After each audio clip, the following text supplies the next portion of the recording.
G'day, I'm Clive and welcome. We're back here with... Come on. Hello, I'm Lucy. At the Armdale Reptile Centre, which is south of Perth in Western Australia. And we're looking at the emus today, aren't we? We are, yes. Now, we've had to wander around filming the emus, but whilst we've been doing that, the kangaroos have been joining in. So you'll get to see a lot of shots of the kangaroos as we talk about the emus. So what is it, first of all, we need to know about the emus? Well, probably the most interesting thing about the emu is they go against a lot of the ideas on birds when it comes to breeding and mating.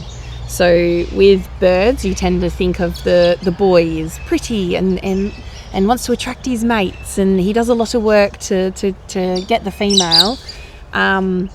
In emus, it's a little bit of the same sense as the boy does court the female, but the female is actually the one that's kind of large and in charge, in the sense that she has multiple partners. She can have multiple partners, and as soon as she's laid her eggs, whoever is the father is then responsible, and that's it. And then this is one of the few animals where the woman gets to go away and leave the kids to dad instead of the vice versa. So they are unique in that sense. That's one thing I did know about them. Yeah. So it's dad's job. Dad stay at home, not mum. The amount of times I've been out in the bush, and I've seen, I think I mentioned to you earlier that there's two main campsites. I've seen Yes. Other people, when they've seen it, say, "Oh, look at that! Isn't he lovely?" Because no, that's a she. Yeah. Because he is back on the nest.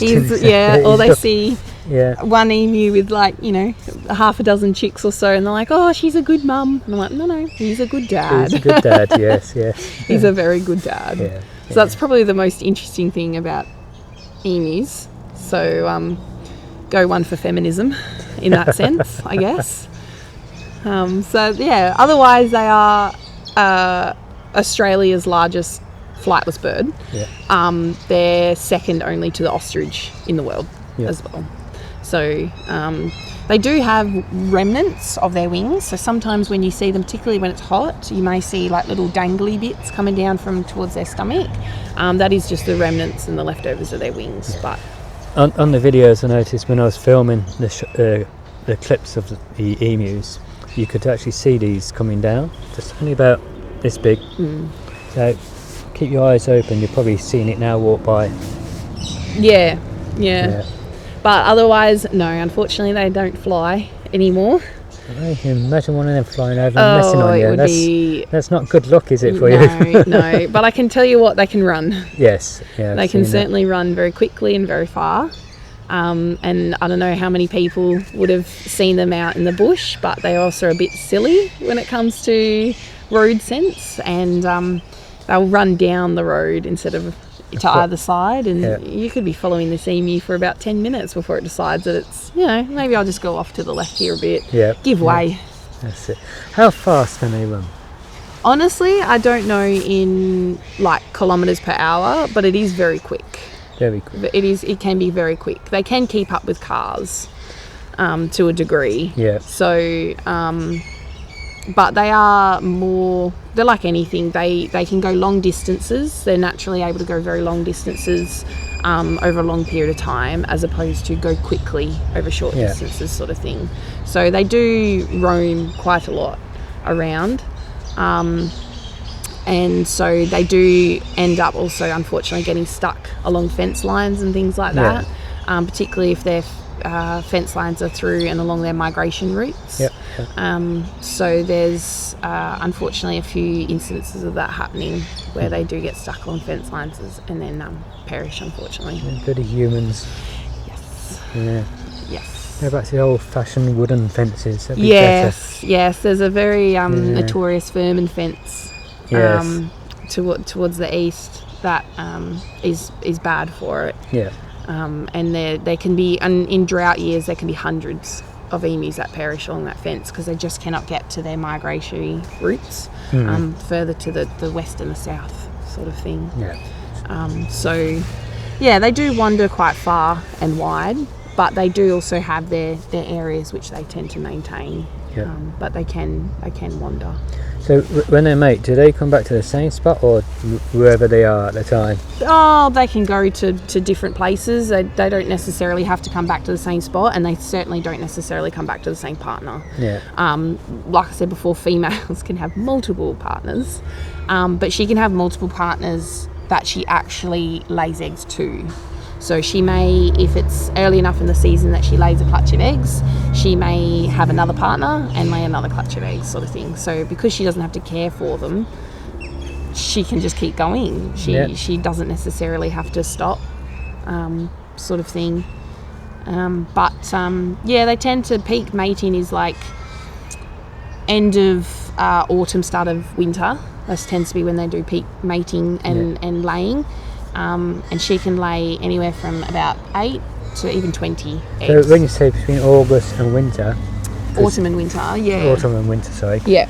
Let people know what months they are. Oh, sorry, okay. All around the world, people watch some of these videos. In Australia, so that would be roughly like May, June sort of time. So they kind of coincide it with when the days start to get shorter. Yeah. So it seems to be kind of like maybe a little environmental stimuli to be like, this is when you need to start mating. And then, but they can necessarily keep mating all the way up until to spring and towards the end of spring, which is about September, October. So they could even keep going all the way up to there. So they have probably a good, on the biggest range, 6 months of the year where they potentially could be mating and having babies. But unfortunately for the male, he only gets one round. Yep. Gets to have a rest. He does, yes. Yes. And they have very unique eggs. So I do have one. It is from our female from last year. It has unfortunately faded a little bit, but when they lay their eggs, they are very, very greeny blue, like a turquoisey aqua sort of colour. A very fresh egg is very vibrant and grey, and they're quite big. I mean, that takes up almost my entire palm, my entire hand. It's about 5.5, 6 inches. Yeah. It's 120 to 150 centimetres. I think we worked it out to be one emu egg is roughly 12 to 15 centimetres. So 120 to 150 millimetres. Yes, yeah. I think we worked it out to be one emu egg is roughly about 12 chicken eggs when you make an omelette.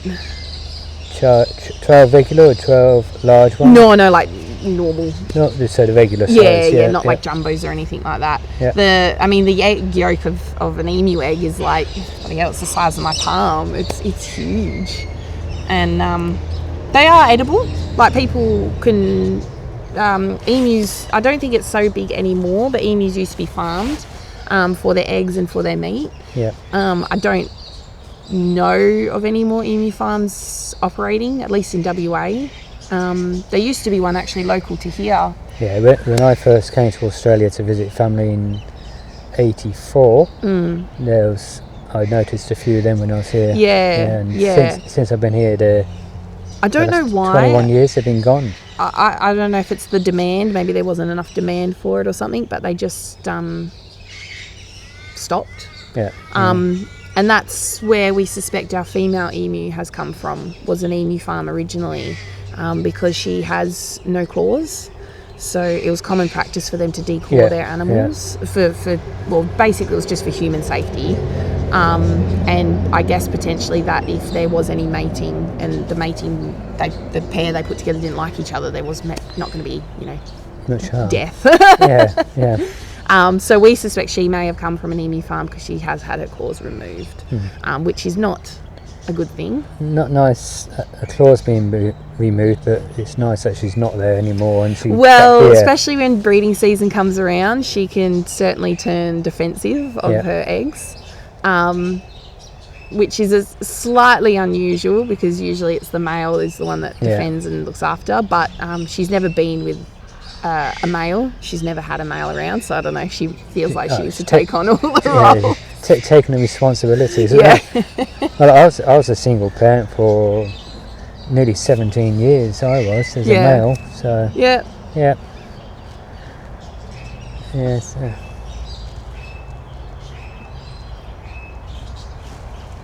So all these kangaroos you're looking at, you've probably seen them before, and I've made the grey kangaroo and the red kangaroo videos. And the nosy little buggers, put it that way. They're adorable but nosy little buggers. Okay? It's all to do with food. That's it. All they want to know is if you've got food. Food and pets. They love, one or two love their necks really rubbed. They love them. Well, you're saying possibly the oldest red. I was just fussing over here. Yes. Yeah. Yeah. He's probably the oldest in our mob. Yeah. Yeah. He has to lift his head up and out. You've got to give him a good scratch. Yes. Yeah, and you don't stop until he says. Yeah. So what else do we need to know about the emus? Well, the other interesting thing I think you could say was that their feathers. Yeah. So they have some very unique feather structure and feather systems. So they have I can get about here, show being focused there. About there. Okay. You talk and I'll show. Yeah, it's they're double feathered. So basically it means there's two feathers coming from the one shaft or the one quill, and it acts as kind of like a thermal blanket. So helps keep them warm when the weather's really, really cold, but it also helps keep them cool in the warmer, drier climates that they might inhabit. Because emus are spread so far across Australia, they come from so many different climates. The actual feathers themselves, if you've got a high quality down sleeping bag or quilt or underquilt, that's what the feathers look like. It's really soft with all the little bits on it. So I wouldn't mind having a sleeping bag made out of these. They're not really warm. Well, we do collect them when they molt in the spring. We collect them up and we scatter them through our finch enclosure, and that's exactly what the finch do. They use it for their little houses, their little hollows and their little nests, and they use it as bedding and substrate. How old do they live to? How long do they live? In the wild, they'll get to 10 to 20 years, is doing very well. Yep. In captivity, we can keep them alive significantly longer. I believe they can even get up to 35. But I'd say 30 is a very good age. Yeah. 30 years young and cared for and loved. Oh, yes. Yeah. And fed. Lots and lots of fed. Yep. And as you'll probably be able to see in the footage, that watermelon is a favourite. Yes, she is a very big favourite. Yeah, she just splashed it everywhere. Oh yes, I certainly wore that one quite a bit. Yeah, you're lucky Lucy's not looking like she's just got red all over, like she's been murdered. So yeah, no, they love their watermelon and they love their baths. Yeah. They quite often in summer when we're filling up watered dishes, we'll just hose them down and give them a shower, and they'll sit down in the water and roll around a little bit and groom themselves and pull out any old feathers. And that one I see regular at Ball Creek. It is on the Bilberman track. Yeah, that's always when there's water and running up and down the creek, just splashing. Okay. Yeah, they seem to really love the water. I mean, a lot of birds do. A lot of birds and parrots in particular, they like water. Yeah. I guess it's a good way to loosen up all the old feathers and stuff like that and help you groom yourself and look better. Yeah. Well, you've just seen the female walk past. So on that note, unless there's anything else we need to know. No, I think she made it very clear that she's like, hi, bye. Yeah, hi, bye, time to go. So I hope you've enjoyed this video, and we'd like to thank Lucy again. You're very welcome. And if you have enjoyed it and you're not a subscriber, please go down below, click on the subscribe button, then click on the notification bell next to it and select all so you can be notified of all future videos, and hit the thumbs up button and like. And if you are already a subscriber, again I thank you very much.